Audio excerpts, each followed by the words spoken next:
Bismillahirrahmanirrahim. Assalamualaikum warahmatullahi wabarakatuh. Selamat sore semuanya. Oke, sebelumnya saya perkenalkan diri dulu dan saya berikan nomor HP saya ya supaya nanti perwakilan ketua kelas membuat WA group dan nanti tolong saya di admit ya, dimasukkan ke dalam grup. Jadi nanti untuk perkuliahannya nanti bisa eh, disesuaikan dengan kalian mau nanti perkuliahannya menggunakan media Zoom, Gmat ataupun video tutorial ya. Jadi nanti supaya kenapa harus dibuat WA? Karena kan nanti supaya saya mudah menyampaikan informasi. Sebenarnya dalam pertemuan satu ini sudah saya infokan nomor WA saya di ruang diskusi MyBase. Tapi sepertinya belum ada yang baca ya. Kalau sudah ada yang baca pasti sudah membuat grup WA-nya. Saya tunggu sampai detik ini belum ada yang WA saya ataupun japri saya, ya berarti belum terbaca oleh kelas kalian. Oke, kalian di kelas UPSI cabang Pontianak ya. Oke. Saya perkenalkan dulu ya.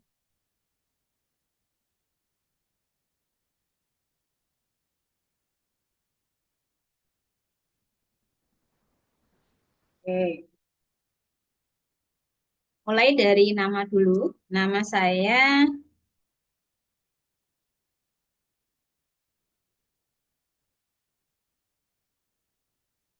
nama saya Suminten ya. Boleh dipanggil Ibu Sumi atau Ibu Suminten. Oke, untuk nomor WA atau nomor HP saya, silahkan tolong nanti saya di admit ya, kalau kalian sudah buat grup WA-nya. 0812 85 88 3323.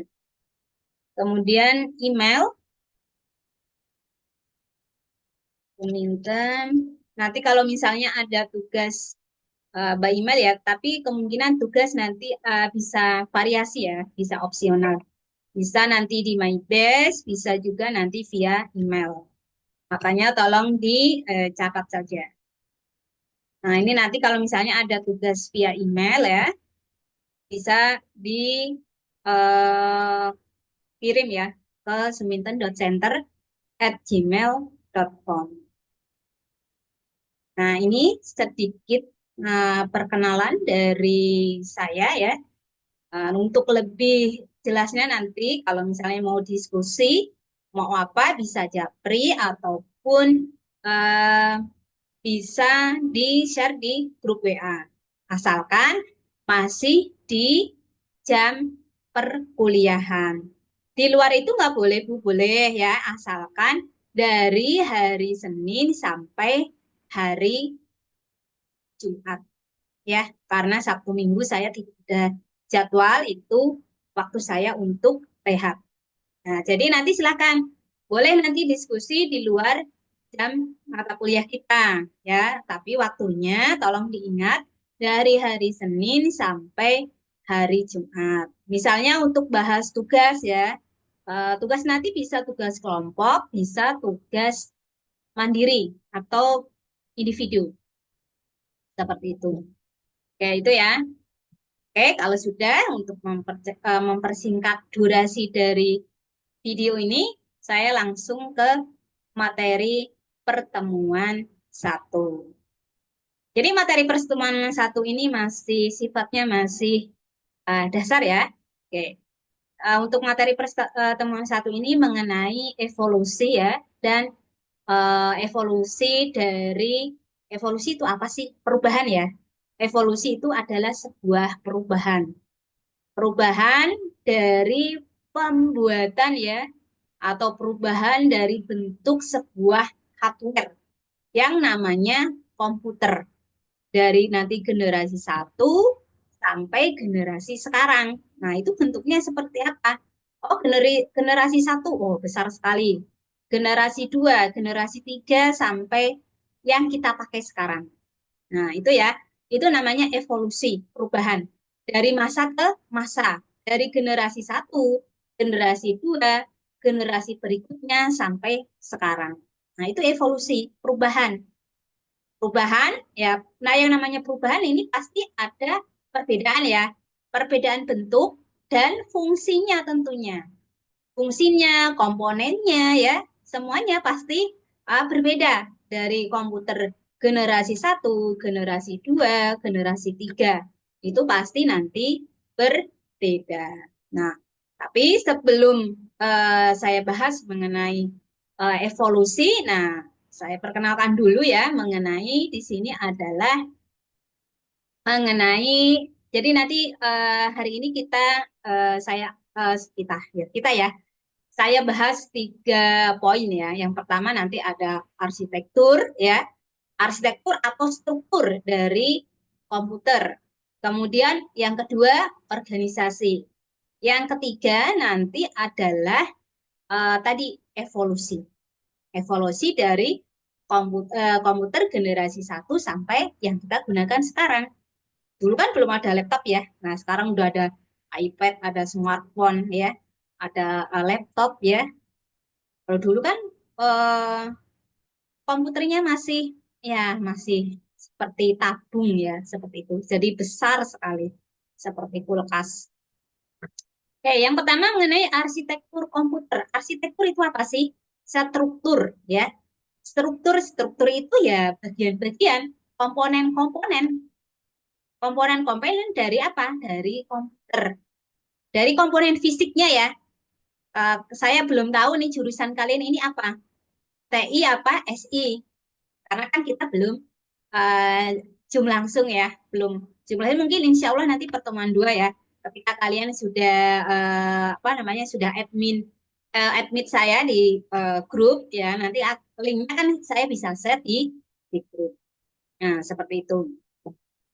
Nah, ya, jadi struktur ini adalah komponen dari hardware yang namanya komputer, komponen fisiknya, struktur fisiknya.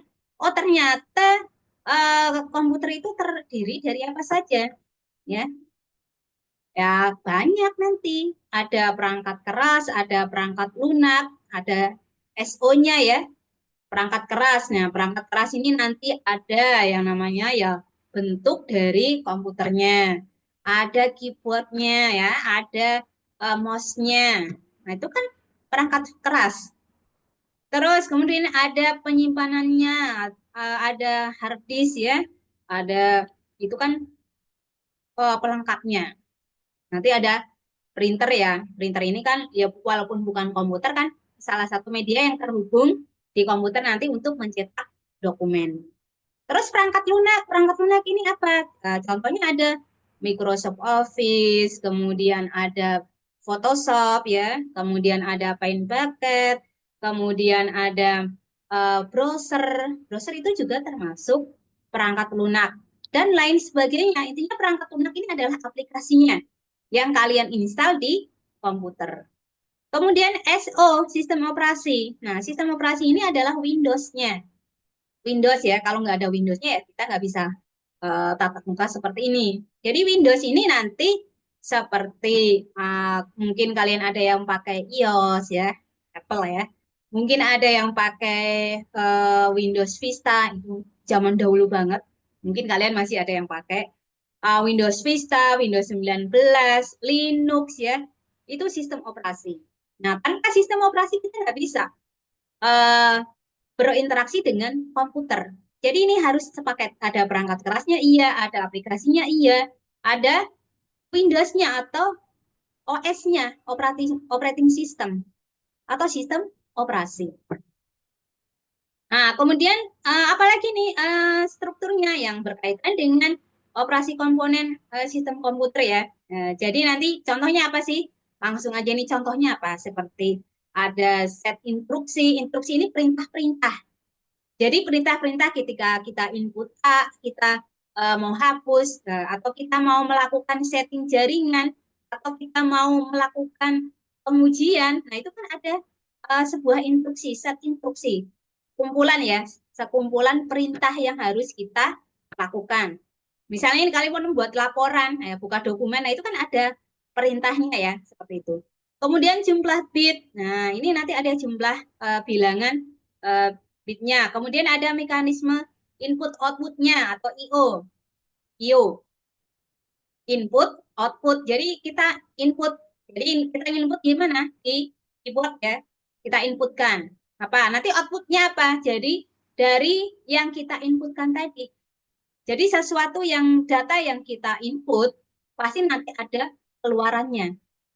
Nah, di sini bisa dikenal juga dengan apa namanya? Nggak hanya IO aja ya. Di sini nanti ada data yang kita input, kemudian prosesnya. Nah, prosesnya nanti di mana? Nah, nanti ya dipelajari lebih lanjut lagi. Ini kan baru pengenalan saja. Ada input, proses, kemudian nah ini outputnya, hasilnya.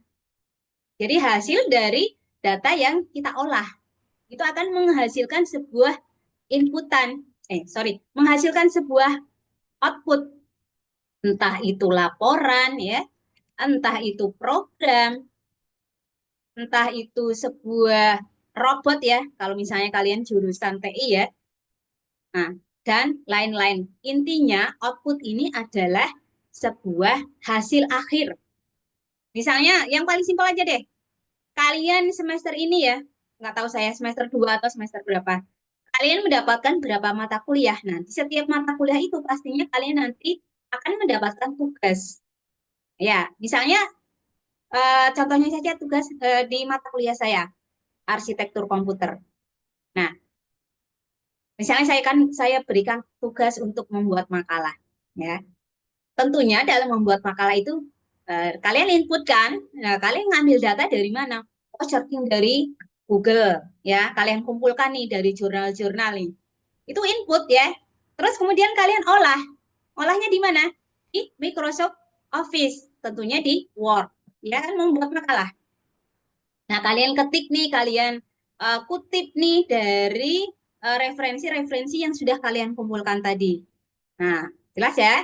Terus kemudian sesudah kalian selesai menginput tadi makalahnya, eh, menginput tadi ya dari referensi jurnal 1, 2, 3, jadilah sebuah makalah. Nah, makalah ini yang namanya output.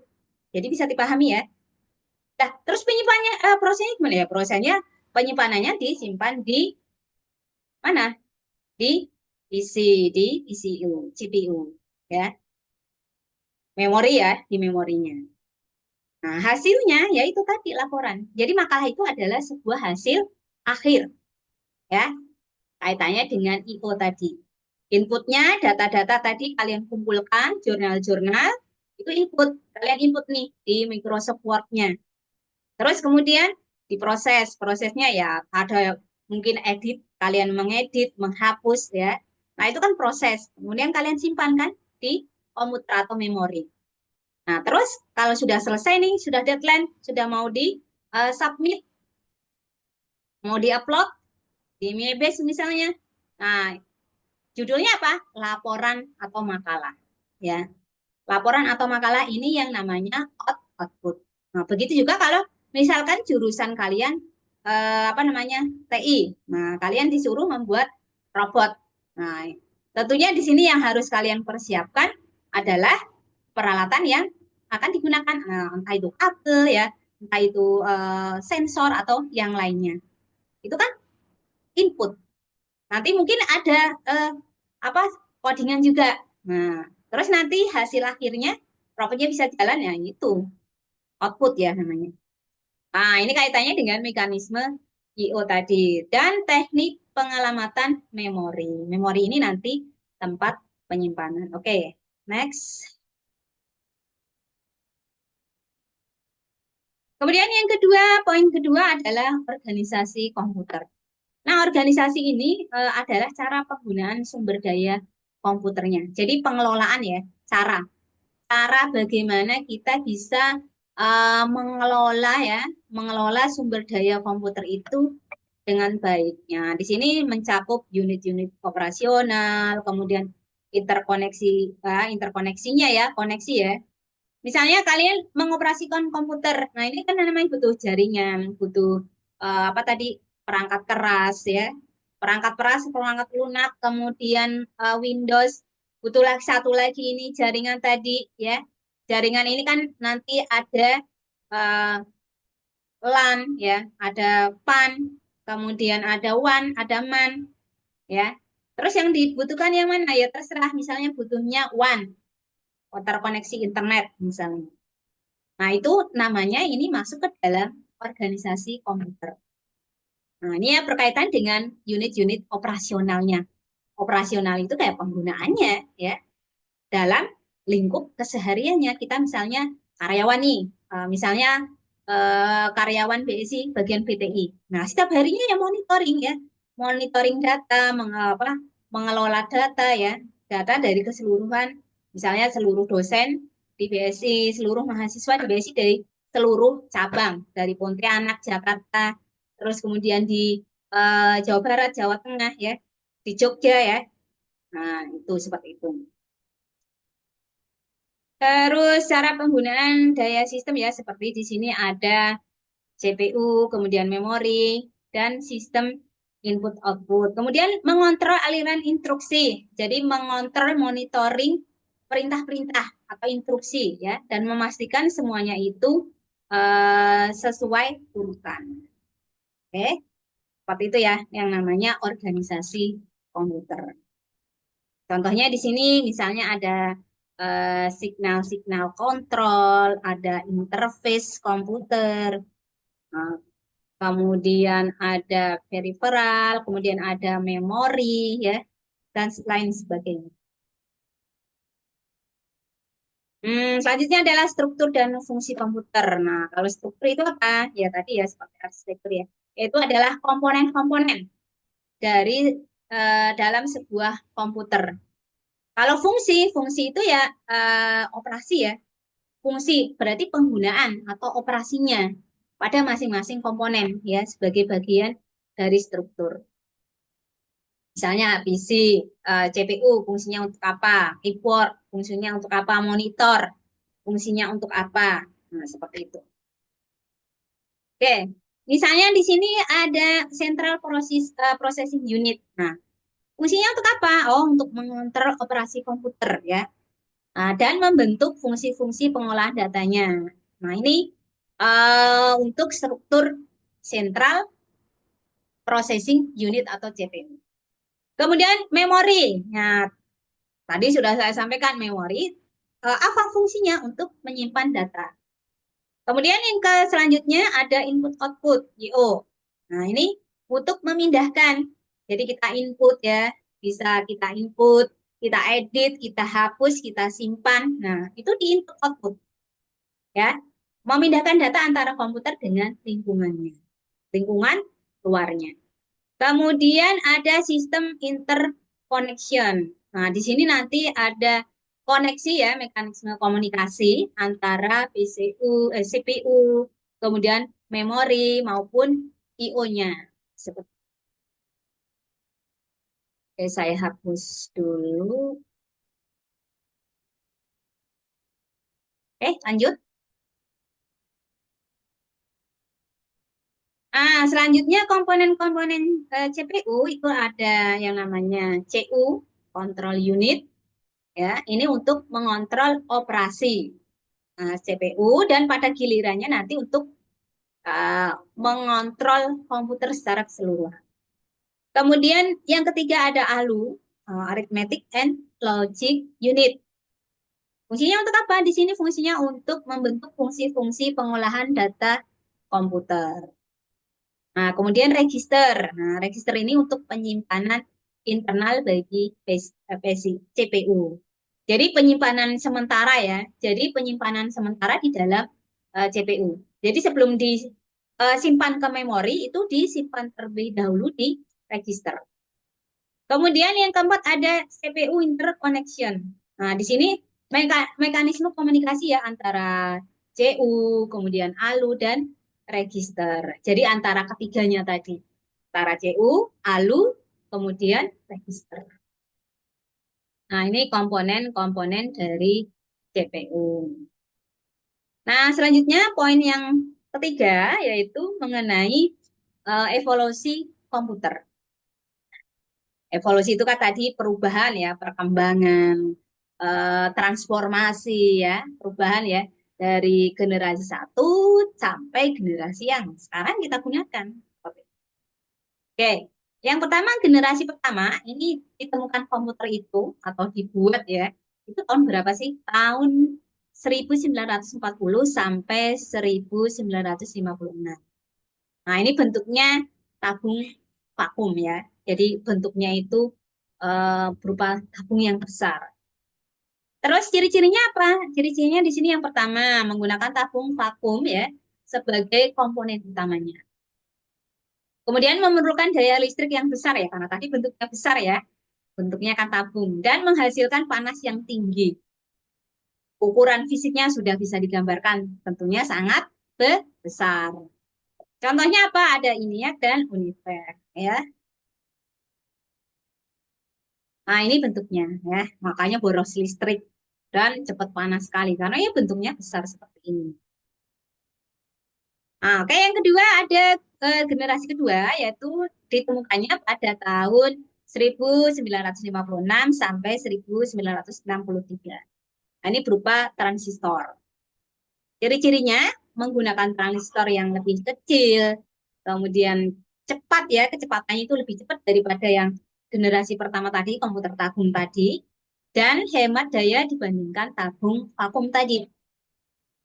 Nah, kemudian meningkatkan kecepatan pemrosesan data. Jadi pemrosesan datanya itu lebih cepat ya daripada komputer generasi pertama.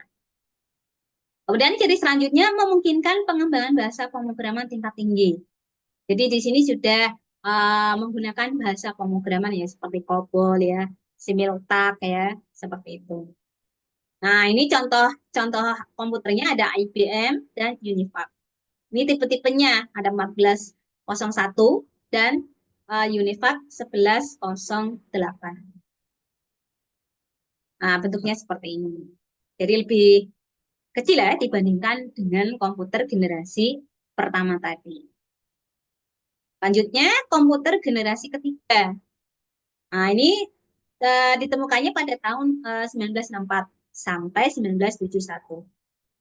Nah, ini adalah berupa IC. Nah, integrated circuit ya.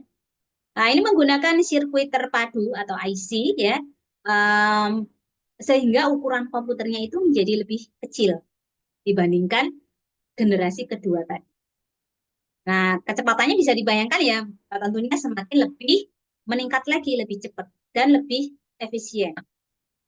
Kemudian kemampuan multitaskingnya mulai diperkenalkan.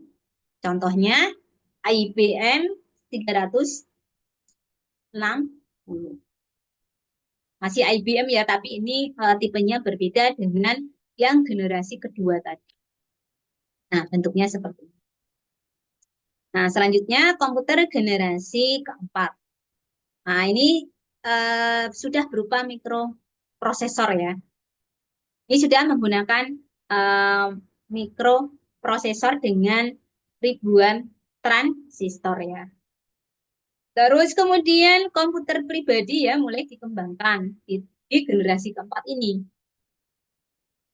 Terus kemudian perkembangan jaringan dan internet. Ingat, eh, di sini sudah menggunakan jaringan internet ya. Dimana tadi jaringan itu kan ada beberapa ya. Nah, jaringan itu nanti kan ada jaringan PAN ya, ada LAN, ada MAN, kemudian ada WAN ya. PAN personal area network-nya, jangkauannya itu kecil, hanya satu ruangan saja. LAN local area network. Jadi Kalau LAN itu jaringannya mencakup satu gedung, walaupun masih lokal ya. Bisa dua gedung ya, minimal satu gedung, maksimal dua gedung dengan catatan gedungnya ini bersebelahan. Nah, ini bisa. Jadi bisa share data ya, share data antar gedung ya dengan menggunakan jaringan LAN ini. Kemudian MAN, Metropolitan Area Network antar kota ya. Misalnya bisa nih kalian yang di Pontianak bisa share data ke eh, rekan kalian di Jakarta. Kita menggunakan jaringan ini, Metropolitan Area Network. Nah, ya kalau yang lebih enak lagi ya pakai ini ya. Kan? Ini sudah mencakup semuanya, bahkan sudah go internasional ya, sifatnya global. Wide Area Network. Jadi ini yang menggunakan in internet. Nah, ini ya internet. Terus kemudian gambarnya seperti apa? Ntar saya hapus dulu ya. Gambarnya bentuknya seperti apa sih Bowo yang generasi keempat ini? Bentuknya seperti ini. Ini generasi keempat ya. Oke, terus generasi kelima, generasi sekarang. Nah, ini sudah AI banget ya. Ini sudah menggunakan kecerdasan buatan atau artificial intelligence (AI) atau AI ya, bahasa Jawanya AI ya, atau dan quantum computing. Ciri-cirinya gimana? Ciri-cirinya tentunya pengembangan AI-nya itu lebih luas ya dan menggunakan komputasi kuantum. Kemudian komputernya lebih efisien, lebih cepat ya, bisa dibawa kemana-mana ya, ya nggak? Terus dapat belajar dari data atau machine learning. Kemudian cloud computing dan edge computingnya semakin berkembang. Contohnya ada superkomputer AI, ada Google Quantum Computer, dan lain sebagainya. Nah ini ya,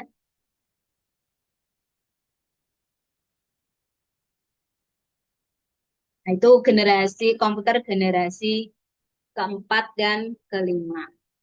Nah, selain ini, selain apa namanya komputer kantoran ini kan sudah diciptakan ya komputer untuk pribadi ya, ya seperti tadi laptop ya, ada tablet ya. Terus kemudian laptop pun sekarang udah dibuat yang bukan di Indonesia sepertinya masih jarang yang pakai ya. Di Eropa ya dan Amerika itu laptopnya tipis atau jadi seperti tablet, tapi apa ya? Bentuknya itu seperti kertas, tipis banget ya. Kalau di Indonesia saya belum menjumpai dan saya sendiri juga belum punya.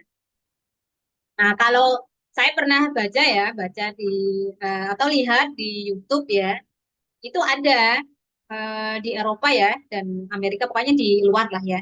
Itu sudah menggunakan apa namanya? Jenis tablet atau laptop yang tebalnya itu setebal kertas seperti itu. Oke ya, ini untuk materi poin ketiga. Nah, poin terakhir ya, kaitannya dengan kinerja dari komputer ya, yaitu faktor yang mempengaruhi kinerja komputer. Yang pertama di sini apa sih?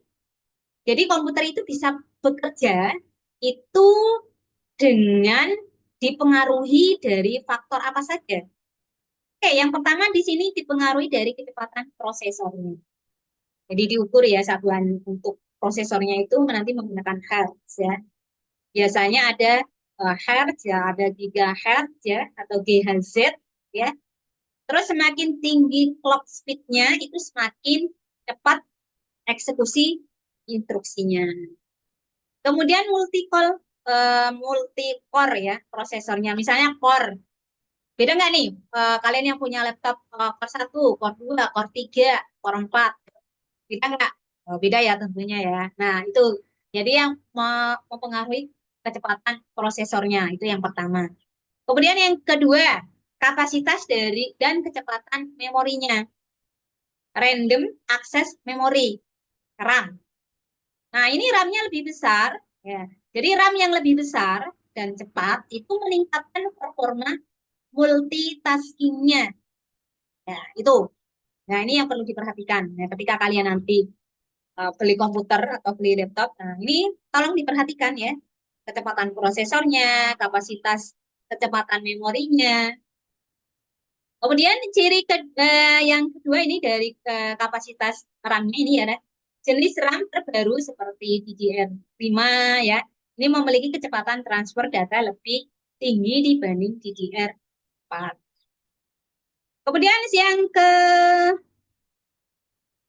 langsung F ya. Ini bukan F ya. Harusnya C ya. Sistem operasinya dan optimasi perangkat lunaknya. Nah, di sini nanti sistem operasinya yang ringan ya. Jadi ringan itu dapat meningkatkan respon komputer. Kemudian perangkat lunaknya yang dioptimalkan itu untuk hardware tertentu bekerja lebih efisien. Kemudian yang keempat, pendinginan dan manajemen thermal. Di sini ada overheating ya. Dapat memperlambat kinerja komputer karena thermal throttling tadi. Kemudian sistem pendingin. Nah, di sini ada liquid coolingnya, ada fan coolingnya untuk menjaga ya suhu tetap stabil.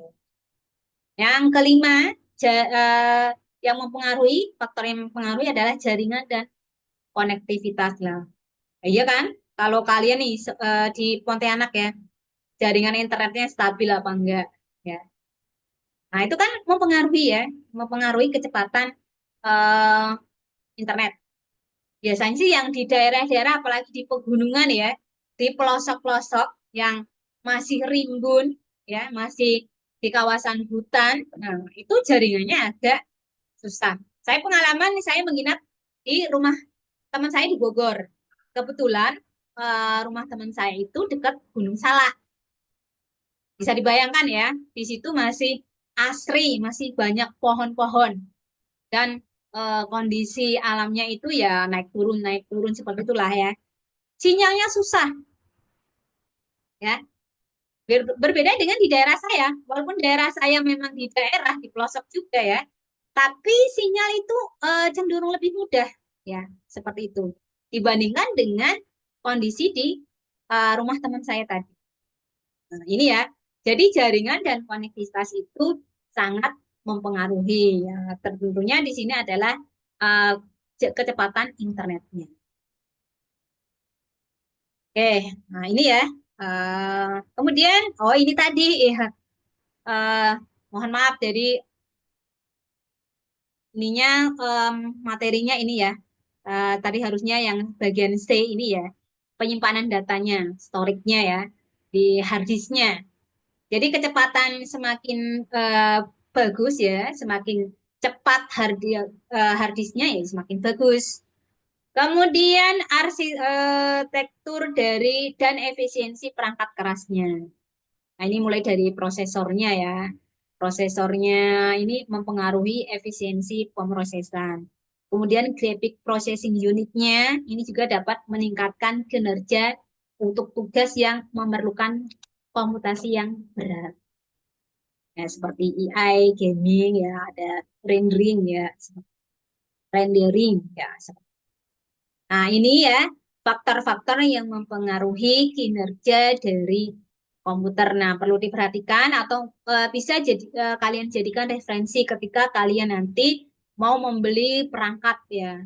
Entah itu komputer atau laptop ya, nanti bisa dipakai referensi seperti apa yang sudah saya sampaikan barusan. Oke, yang terakhir kesimpulannya dari materi yang sudah saya sampaikan di sini bahwa evolusi komputer itu ya tentunya ya terus berkembang dari generasi ke generasi ya. Tentunya ya nggak sama seperti yang sudah saya sampaikan di awal tadi. Apakah sama ya di sini perkembangan komputer generasi satu, generasi 2, generasi 3? Tentunya ada di situ ada perbedaan dari segi komponennya, dari segi fungsi, dari segi efisiensinya. Nah, itu semuanya pastinya ada perbedaan ya. Terus kemudian faktor-faktor ya seperti kecepatan prosesor, random akses memorinya atau RAM-nya, penyimpanan atau memorinya di mana penyimpanan tadi ada dua ya. Penyimpanan sementara register, penyimpanan utamanya adalah memori. Dan optimasi perangkat lunak sangat berpengaruh terhadap kinerja komputer. Nah, untuk di masa depan, tentunya teknologi itu seperti komputer kuantum dan AI ya, akan membawa revolusi baru dalam dunia komputasi. Di sini, di mana kalian sudah paham lah ya, lebih paham daripada saya, karena lebih muda, itu lebih semangat untuk mencari pengetahuan ya, knowledge ya. Nah, ini mengenai AI. Nah, AI ini sekarang itu bukan hanya bicara komputer ya, tapi sudah berdampingan dengan kita ya. Misalnya kita bisa naik taksi tanpa adanya driver ya. Kita bisa naik bis tanpa menggunakan driver manusia. Jadi sudah menggunakan teknologi robotik semua, AI semua. Bahkan kita masuk ke restoran waralaba ya. Di situ sudah bukan dilayani waitress lagi, tapi dilayani oleh robot. Nah, itulah ya kecanggihan teknologi zaman sekarang ya atau AI. Oke. Nah, itu materi yang bisa saya sampaikan hari ini untuk materi pertemuan satu dari poin 1 sampai terakhir. Silahkan kalau nanti misalnya masih ada yang belum jelas atau mau ada yang didiskusikan, silahkan nanti bisa disampaikan di eh, aplikasi MyBase ataupun di grup WA yang sudah kalian buat. Oke, terima kasih. Saya akhiri untuk materi pertemuan satu ini. Assalamualaikum warahmatullahi wabarakatuh ya.